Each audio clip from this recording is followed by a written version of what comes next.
asalaamaaleykum mbokku internet yi ñu ngi leen di nuyu di leen siyaar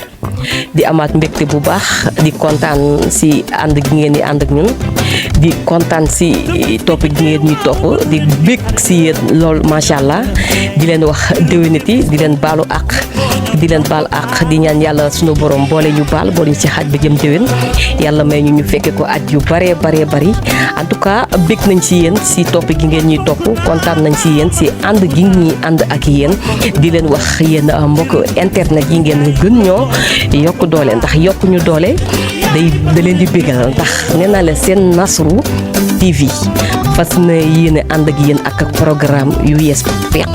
ay programme yu neex macha allah ba tax na yéen ñi nga xamante ni yéen ay askan bi yéen ay doomi aadama yi ñu ngi leen di ñaan ngeen yokk ñu doole bu baax a baax en tout cas nee naa leen mbégte rek lañ am ak bànneex ba tax na waa Nasrou TV équipe boo xamante ni la lool macha allah sama kàddu ñu ngi leen di baalu yéen ñëpp ak suñ si jiital ku mel ne sëñ Badou Fall borom Thiès di si jiital ku mel ne sëñ Modou Meng borom Mbour di si jiital soxna yëpp soxna Loum di si jiital soxna Mame Sey Ndiaye en tout cas ñooñu ñëpp ñu lim ak suñu cadreur bu baax bi macha allah muy Sidi en tout cas ñoom ñëpp équipe la boo xamante ni dañoo am yéene liggéey boo xamante ni bu rafet la lool macha allah moo tax tey ñu ne woon dina ñëw waxtaan ak yéen profité ko si bésu tabaski bi nga xamante ni moom lañ nekk di bésu jaamu yàlla di bésu sant di bésu mbégte tamit moo tax tarkalla macha allah ñu bég lool si yéen fas yéene waxtaan ak yéen ndax ku ñu xool tey xam na dañoo bég nañ lool macha allah en tout cas équipe bi ma lim yëpp ñu ngi leen di baalu ak yéen ñëpp di leen siyaar bu baax a baax di leen ñaan ngeen gën ñoo yokk doole lool en tout cas sëñ Badou moom ñu ngi siyaar ay mbokkam yëpp di baalu ak ñëpp sëriñ Modou Meng noonu ak ñi ma lim ñëpp macha allah ñu ngi siyaar ñëpp di leen baalu ak man nag maa ngi siyaare toute la famille Diouf ndax gannaaw yàlla ñoom la ndax awma ku dul ñoom awma lu leen ëpp awma lu leen sut en tout cas nuyoo bi maa ngi koy jël di ko teg suñu yaay bu tedd boobu soxna Awa Ndiaye borom gin gi neew ndax ñun suñu lépp gin gi neew la gin gi neew lañ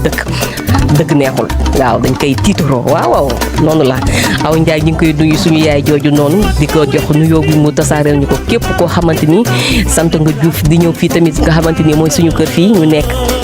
nga xamante ni fi la ñuy jaamoo yàlla muy Grand Médine di nuyu ki nga xamante si nii mooy suñu goro yu tedd yi macha allah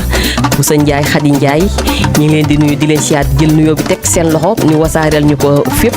di siyaar Cheikhouna moom it bu baax di siyaar tamit rakkam guñ naan Moustapha ndax Moustapha dafa nekk koo xamante ni kenn la si man mënul ñàkk genre bés yu mel nii ma profito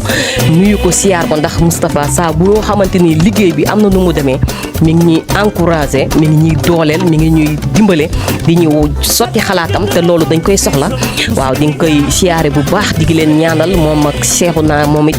moom duñ ko ñaanal duñ ko gërëm dañ koy ñaanal bàyyi ko ak sunu borom ndax maanaam nee nañ lépp moom la waaw moom lépp moom la dañ koy bàyyi ak sunu borom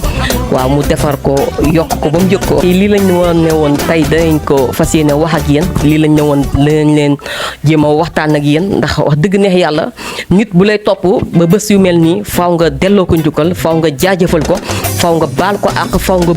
bégee ko ndax amuñu lu dul yéen askan bi moo tax tey ñu ne woon nañ génn waxtaan ak yéen en tout cas ñi ngi sant bu baax yéen ñëpp askan bi àdduna wër nga këpp ndax nee nañ yéen lépp yéen la moo tax dañ leen di gërëm di leen ñaanal tawfiix ak taysiir si barkeb Serigne Saliou en tout cas ki ma defal li muy Assane Fall ñu ngi koy gërëm bu baax di ko sant ndax mënoon na ñaawal affaire bi te dara ñaawul Assane Fall wax dëgg neex yàlla ñu ngi lay sant di la gërëm ñu ngi fii Grand Médine moo ñu daggal lii ñawal ñu ñaw boo xamante ni maanaam lépp rafet na lool macha allah Assane ñu ngi lay bégee di la ñaanal yàlla na loxo bi wér macha allah di sant tamit fii ñu nekk nii ñuy Khady Ndiaye ñu ngi koy sant bu baax di sant waa kër gi yëpp macha allah en tout cas xaar leen ñu léegi ñi ngi ñëw ak émission yoo xamante ni gars yi topp leen yoon ndax ñàkk a topp Nasrou ay caaxaan la affaire bi ñun la